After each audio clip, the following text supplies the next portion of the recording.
I'm Bergen Eickhoff, and this is Sunday School Round 2. Today we're going to talk about negotiation and accommodation in Matthew's Christmas story. Let's start by reading from Matthew chapter 2. Now after they had left, an angel of the Lord appeared to Joseph in a dream and said, "Get up, take the child and his mother and flee to Egypt, and remain there until I tell you, for Herod is about to search for the child to destroy him." Then Joseph got up, took the child and his mother by night, and went to Egypt, and remained there until the death of Herod. This was to fulfill what had been spoken by the Lord through the prophet, "Out of Egypt I have called my son." So the next time someone tries to tell you that the Bible says that you should support all authority figures, you can remind them that a part of our Christmas story is condemning a Roman-appointed king who was so greedy for power that he massacred an entire region's infants because he was scared of the baby Jesus.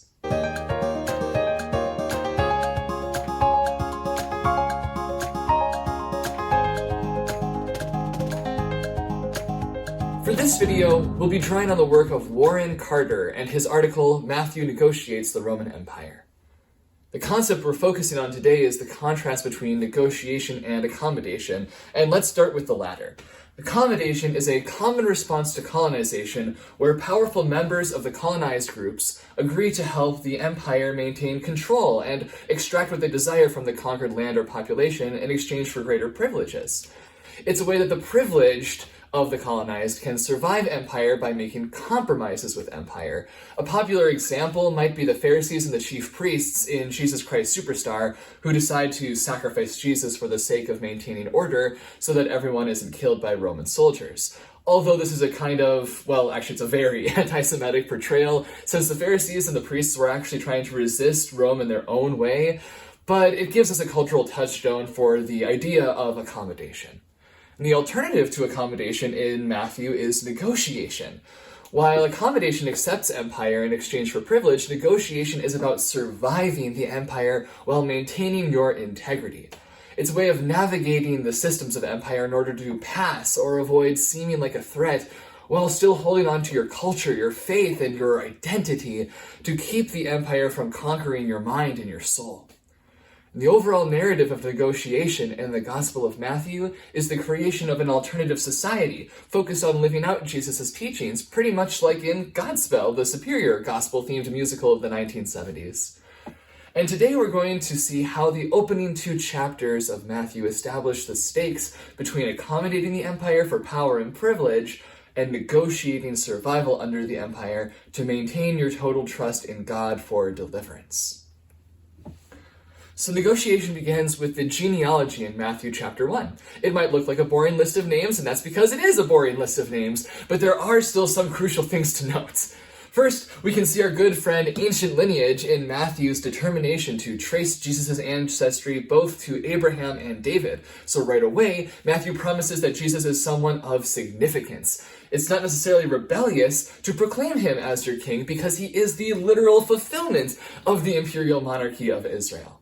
But just before this starts to seem like accommodation to a Roman ideology, the presence of women in the genealogy destabilizes the imperial presentation of Jesus' kingship. Whereas Caesar's lineage comes from masculine figures of violence, Jesus' ancestors include outsider women like Rahab, Bathsheba, and Ruth. So these 2 strands of the genealogy are fulfilled by Joseph and Mary. Joseph is the descendant of David, Israel's greatest, at least according to the history, king, and Mary is simply a woman chosen by God to give birth to the Messiah. And then the question of accommodation and negotiation in Jesus' family is resolved in Joseph's response to Mary's pregnancy. It's well documented by now that Joseph would have been well within his rights to have Mary stoned for becoming pregnant while betrothed to him. So the fact that he plans to quietly divorce her shows an immediate resistance to the patriarchal standards of power.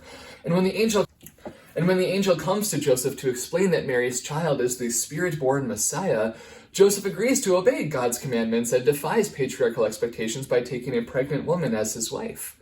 So whereas Joseph at first seems like he would be a symbol of accommodation to empire by providing Jesus with the ancient lineage that gives credence to his kingship, he instead embodies negotiation by revealing that God is calling men into an alternative gender expression based upon trust in God for deliverance rather than in patriarchal power. Of course, It's worth mentioning that Mary is given virtually no agency in Matthew's gospel and is merely a passive vessel for the birth of Jesus. That's not directly relevant to our read of Matthew as a conflict of negotiation and accommodation right now, but it is helpful to keep us from romanticizing Matthew as a progressive piece of feminism that it is definitely not. In chapter 2, we are introduced to two new presentations of masculinity to heighten the stakes of accommodation and negotiation. We have the Magi from the east and King Herod, the client king of the Roman-occupied Israel.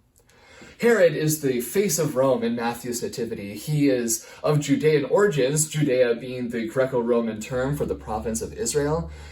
He is the perfect example of the Pax Romana ideal. Herod was a client king, a local ruler Rome established to support Roman rule with a familiar face, and he appears to have been one of Caesar Augustus's favorites. He was big on using building projects to promote propaganda of Rome's benevolence, and was liberal in his use of military violence to quell rebellions and silence dissent.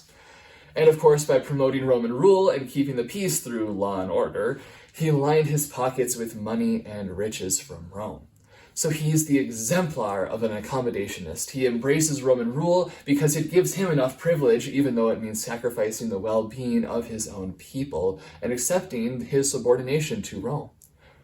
The Magi, on the other hand, represent the promise that God is already present in foreign lands, calling all people to the alternative empire of the Messiah, of Jesus. Though we're not given a lot of characterization of the Magi, they clearly possess wealth and power like Herod. And yet, what do they do with their wealth and power?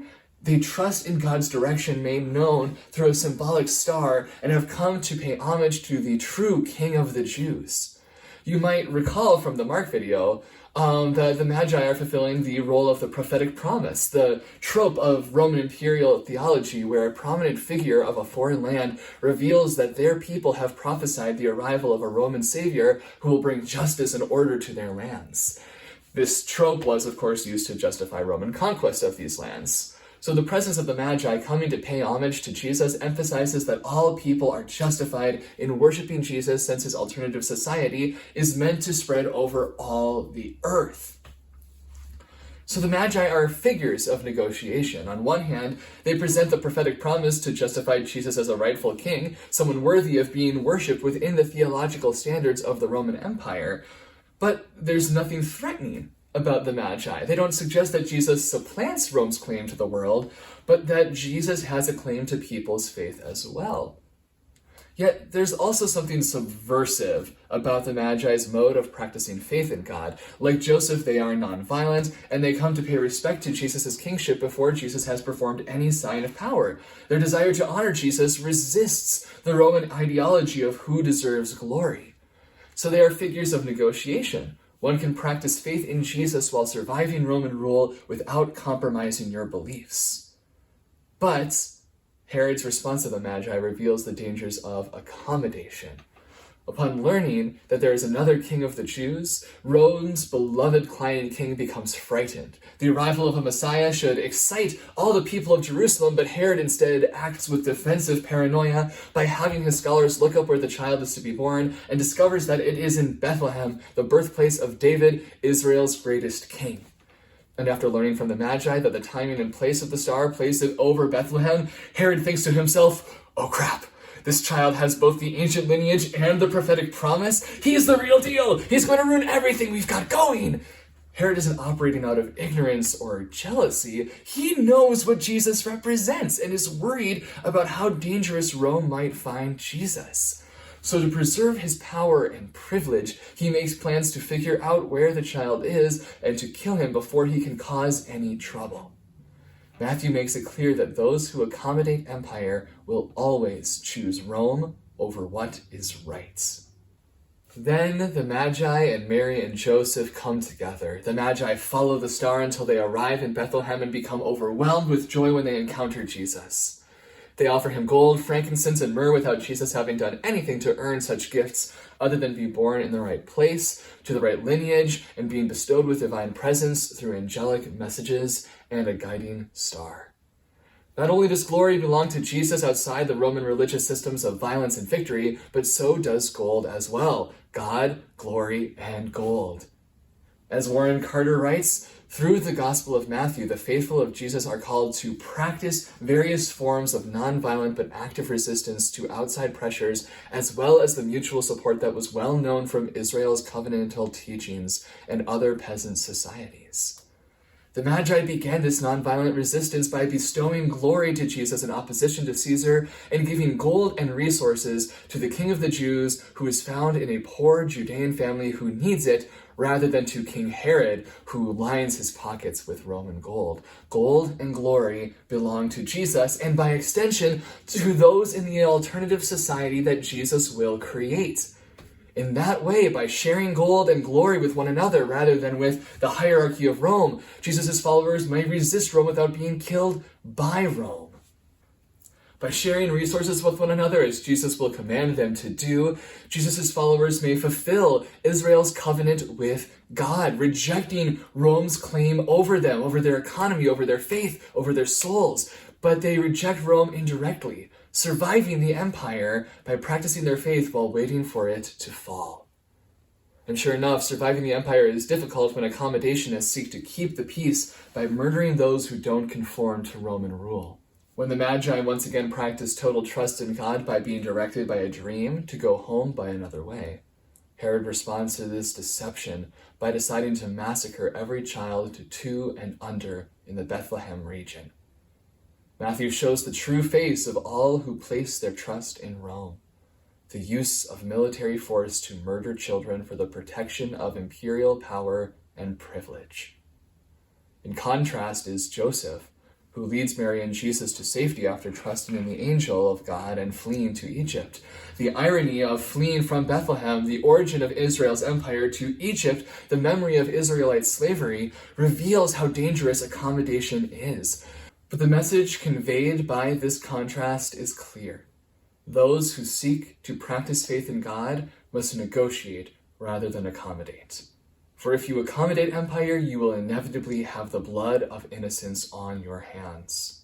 But those who negotiate with empire can survive by trusting in God for deliverance and supporting one another along the way. But passivity in resistance and Jesus' alternative society is essential. As the return to Nazareth shows, none of the figures of negotiation, not even Jesus, play any part in defeating Herod. They passively wait until Herod dies before an angel of God directs them to return to Israel by way of Nazareth of Galilee. From historical records, we know that Nazareth and Galilee were sites of Roman massacres of the local population meant to restore order after the death of Herod. They are sites of trauma to the local population that people of Israel and Judea would remember as the consequence of rebellion. Through this setting, Matthew suggests that active resistance leads to death.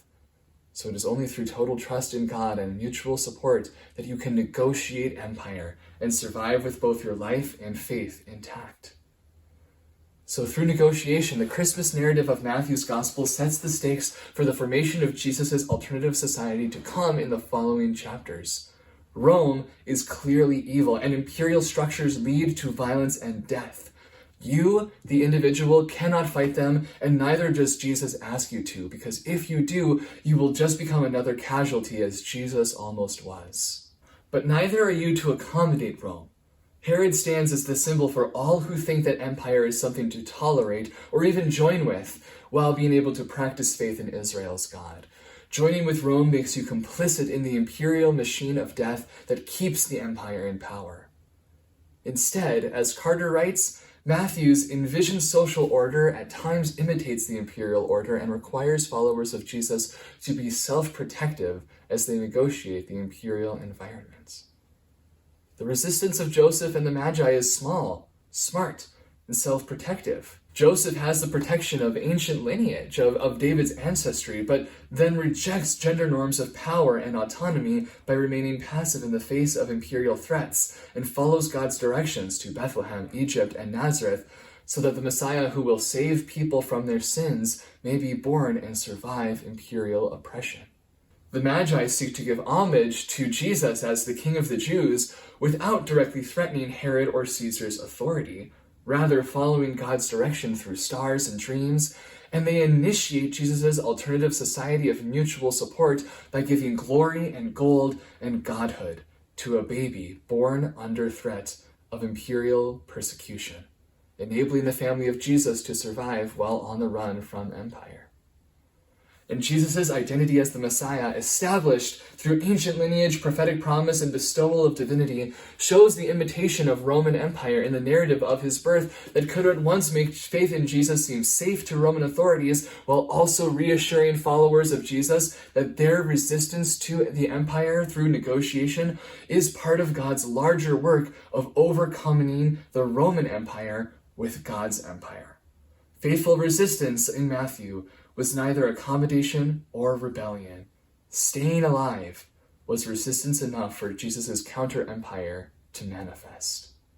So there we have the framing of negotiation as the opposition to accommodation in Matthew's gospel. It's a tricky text that requires us to release some of our ideas about what resistance looks like. And it's our role as aspiring post-colonial interpreters of the Bible to interrogate Carter's reading of Matthew by asking whether negotiation tolerates imperial violence and whether Matthew's strategies of survival through an alternative society lead us to become numb to oppression. On the flip side, we can question whether Matthew's guidance to place a trust in God's empire over Rome's merely replicates an imperial mindset of authority, as we explored in Mark. By analyzing the prophetic promise of the Magi, we can interrogate whether this text leads to the justification of colonizing missionary activity that would define much of Western Christianity and Western European conquest. Through the way the text erases the agency of women, we can question whether interpreting Matthew through negotiation leads us towards complacency with oppressive power structures.